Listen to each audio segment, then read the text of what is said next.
Welcome on in, guys. Three bowl takes, and we have got our first college football playoff rankings of the 2024-2025 season. Obviously, we got a 12-team playoff now, so the rankings look a little bit different, and teams matter a little bit more on down the rankings, and we're going to get into it. But before we do that, I'd like to thank our sponsor, SeatGeek. Use our discount code 3BoldTakes for $20 off your first purchase. Link is in the description as well. Save you a little bit of time. But again, that code is 3BoldTakes at checkout. Now, Chase, I've got the rankings up on the screen for the folks listening and watching. Initial reactions here. What are your thoughts? What kind of sticks out to you like a sore thumb? Yeah, we live in a world now where Indiana is ranked eighth in the first college football playoff rankings. That's the initial one for me. It leaps out on the screen to me, and then you got BYU at 9. The top 12. If you're looking as a fan at okay, here's what the playoffs could look like, and me and Freddie talked about this before we jumped on the podcast. This was not the end all be all. You're probably going to see 4, 5, 6 teams not even be in this top 12 come the end of the year. Let's get that straight. But if you look at his friend, this is a lot of good matchups. Personally, I thought in the offseason you were going to see a very probably 5 to 6 team SEC bunch in the top 12. I think you have four right here. You got Alabama, Tennessee, Texas, and Georgia. And everybody knew Texas was going to be in there from last year, of course. So it's hard to really count Texas, even though they are SEC now. They are, but they still kind of give that Big 12 feel. But anyway, so it's four teams. I thought it was going to be a lot more SEC top heavy. But man, you got ACC teams in there. You got a weird Big 10 team in there that's not Michigan or somebody else like that. Big 12 is showing out with BYU. And then, of course, as always, freaking Notre Dame hangs around. And like we discussed in the offseason. I think if you guys go back and watch our who's the one team that's going to make the playoffs, I think half of us chose Notre Dame. So those are some initial reactions. I love the top 12. Um, the back half, it seems like, and which I love about the college football playoff, they're a lot more harsh than the AP poll. One, they're really harsh too. Vandy. I don't like that they don't have Vandy in the top 25 and they have Army and Missouri on the back half. But I think Vandy's played very well this year. I think they've done some really exceptional things, and not to have them in there, but I thought they were a lot harsher on the back half, which is really cool to see. It really shakes up the top 25. Fred. Yeah, I kind of agree in large part with the top 12 or even I guess 13 at SMU there. Extremely similar to the AP. I personally think that the AP's probably a little bit better when it comes to the top two. Like I think Georgia might be a little bit better than Ohio State, but when you look at them, they're similar, right? They're 7-1. They both have a really good win, top five win. I guess now technically top six win for Ohio State over Penn State. But if you compare losses, Oregon has a much better. Ohio State has a much better loss to Oregon, so that kind of evens out. But what really catches my eye, and Chase, you kind of hit on it, is the bottom half here. No respect for Army, none. They've got Army at 25. The AP has them at 18. Zero respect for them. Washington State, I love seeing Washington State up there. Personally, though, I don't like having Washington State above Army. If you look at Army, they are 8-0. They have a chance, like they have of, the 13 through 25.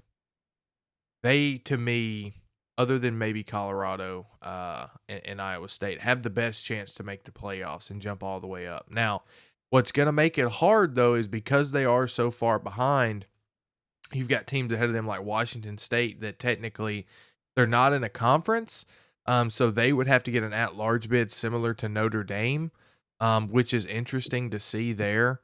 But yeah, I mean, there's nothing really too crazy to talk about.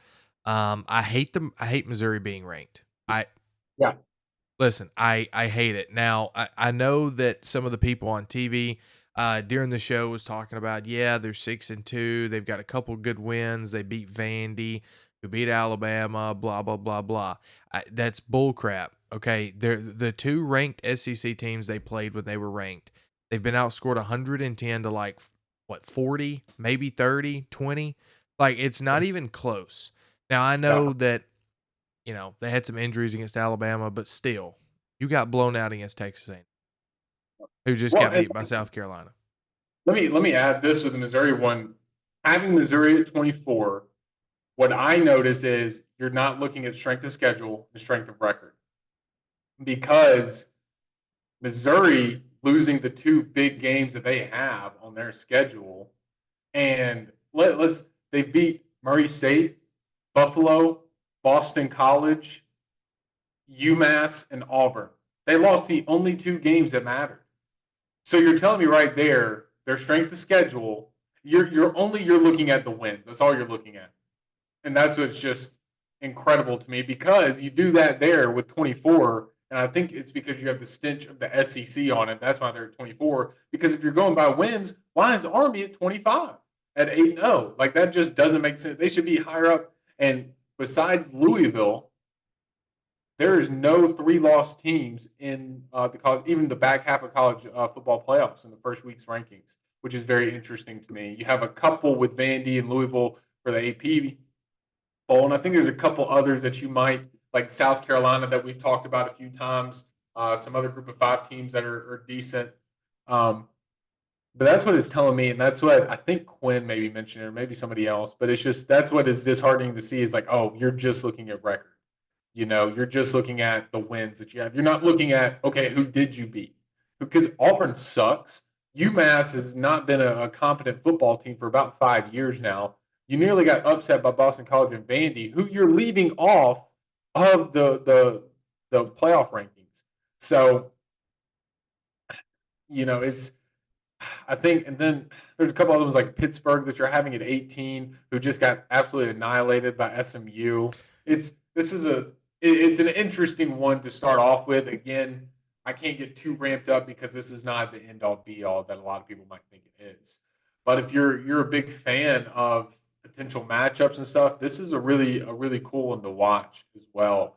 And I kind of posed this to Freddie, and I kind of want to talk about it more on the podcast itself because I'd love for fans to engage is if Boise State continues to win out, they make it as high as 7 or 8 or 9, does Boise State pave the way? Do they automatically just slot in at 12 since they're a group of five team? Or if they're a 7, 8, 9 team, like ranked, is there a chance for another group of five team to jump in there? So there's two group of fives in the playoffs at that point.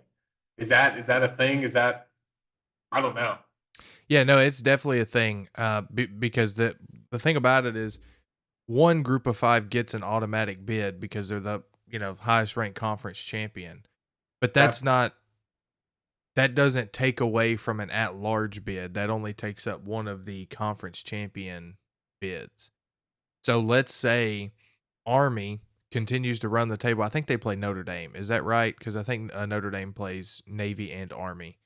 Um, Yes, they but play Notre Dame in 2 weeks. okay, so let's say Army runs the table, right? And they finish undefeated with, a win against a top 10 win against Notre Dame. And let's say somehow they make it all the way up, in the top 12. Then they're going to make it in. I mean, the thing about it is there's 5 conference champions, one group of 5, which is taken away from that conference champion, right? So now you have 4, and you have, what is that, 8 other spots? Yeah, yeah, All of that is at large. yeah. But so Boise State, the group of five, doesn't get the bye like the other four Power Four Correct. conference. Yeah. Correct. Unless they are Okay. ranked ahead of the other conference champion. So the buys Oh, are the top 4 highest ranked conference champions. okay. I missed that along the way. Okay, so like you're telling me Miami is at 5 and Boise State's at 4. Boise State is one of those 4 first round buys. Miami has to play Correct. round one. Wow. Okay, so Yeah. I thought it was Power Four lock Mm-mm. conference. Okay, that is brand new to me. Chase Yeah. does not know football apparently. No, so it's interesting that you bring up Miami in the ACC. I want to I want to bring attention to Pittsburgh. You kind of hit on it a second ago. Last week in the AP poll, Pittsburgh was ranked 18th. They Mhm. just got throttled by SMU. Throttled. Wasn't even close. And they're ranked 18th in the playoff rankings. Now, to be fair, the Yeah. AP dropped them to 23. They dropped them 5 spots and shot SMU up 7. Yeah. I don't understand. Who is Pittsburgh? Like, who's their, like, what's their best win? Like, I'm seriously asking. I don't know. Yeah, and I mean, even SMU's best win is Louisville by 7, who has 3 losses currently. Like, I there's not a whole lot to either to most of these ACC teams. Because if you want to Mm. keep cracking, let's go to Miami. Let's go to number 4 Miami. Florida, FMAU, or FAMU, my bad. Ball State, South Florida, Virginia Tech, Cal, Louisville, Florida State, Duke. Yeah, like, and Miami's 4th in the country. Is it because they're undefeated? Is it because they're Miami? The ACC has not shown. I don't want to be rude, but they haven't shown a whole lot to them being like, hey, this is. I think, and let me go out on a limb here. I think the only competent conference right now is the Big Ten. I'm going to even go past that because I love the SEC and I'm a homer. I can't lie to you. The SEC has looked kind of like maybe it's just there's a lot of good middle of the pack teams that are beating up on people, but the Big Ten is like, okay, hey, here's some guys that I know that have been battle tested. They're playing very well. Those are my guys, and that's why you have Oregon, Ohio State, Penn State, but you have Indiana.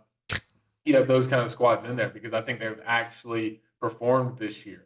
Um, Well, I think so I think they're definitely top heavy, and I think the rankings reflect that, right? Like yeah. you've got Ohio State, Penn State, Indiana,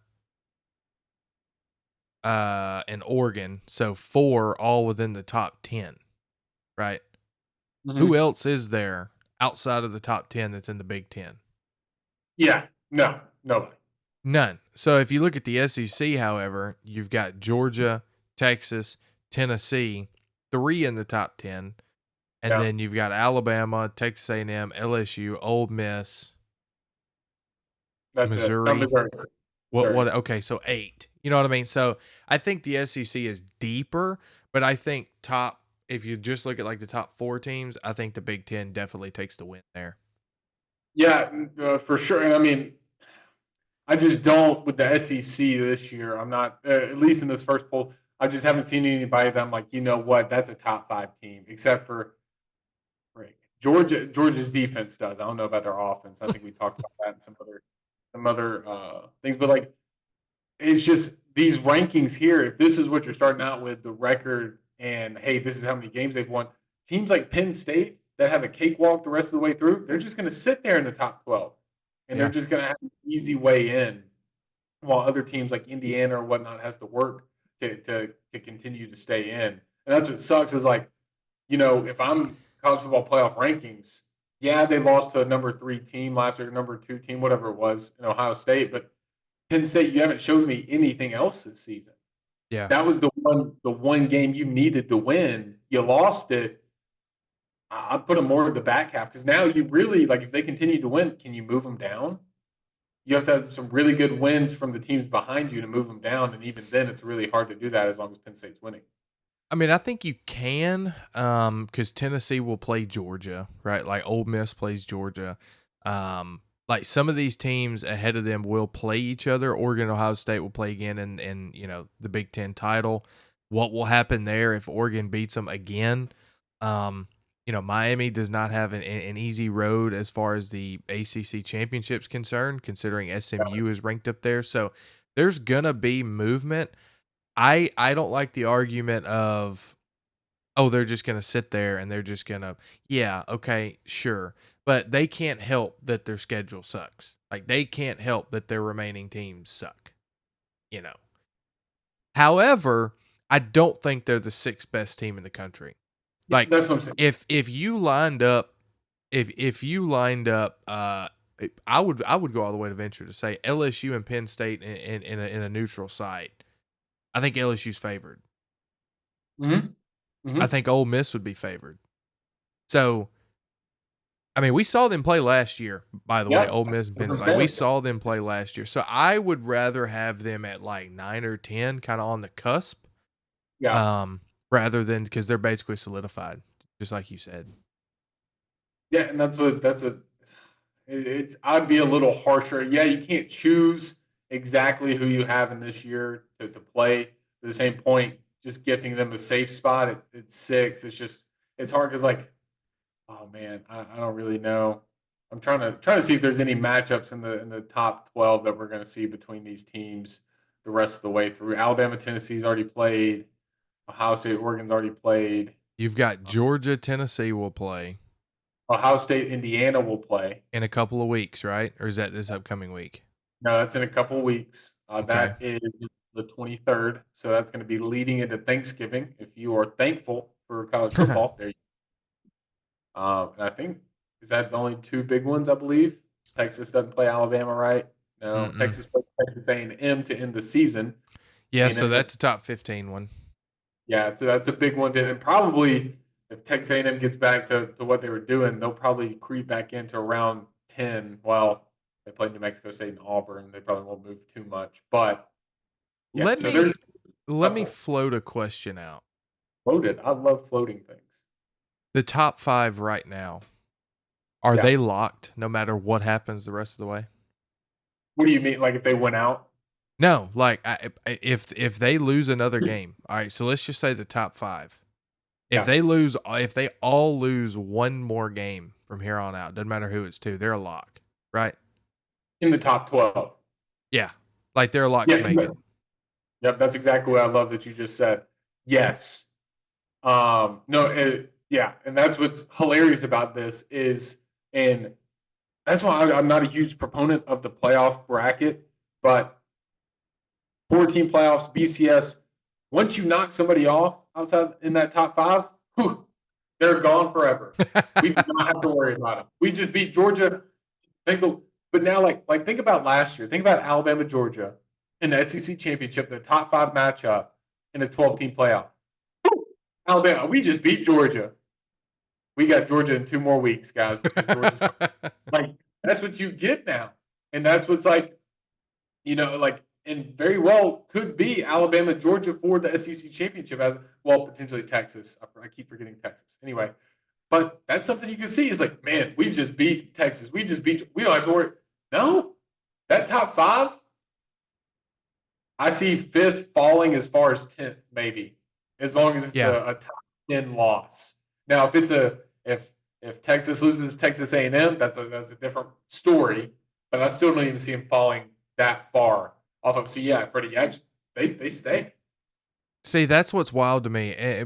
But if you look at like, I would venture to say probably 8 to 12. I mean, okay, all right. Tennessee is a weird one here. If they only lose to Georgia from here on out, what happens? Because they've got a tiebreaker over Alabama. But Yeah. if Alabama beats LSU and wins out, they will have better wins than Tennessee will. Hmm. So Yeah. No, that's. I don't know what would happen to Tennessee. I mean, when we typically watch these rankings each week, when do we typically see, unless they just get blown out, a team dropping more than 4 to 5 spots? I don't You think don't. they do. Yeah.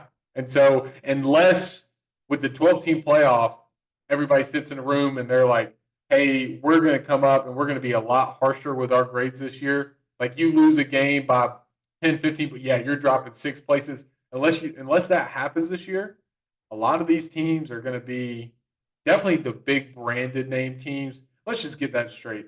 The big branded name teams, they need to be in the playoffs.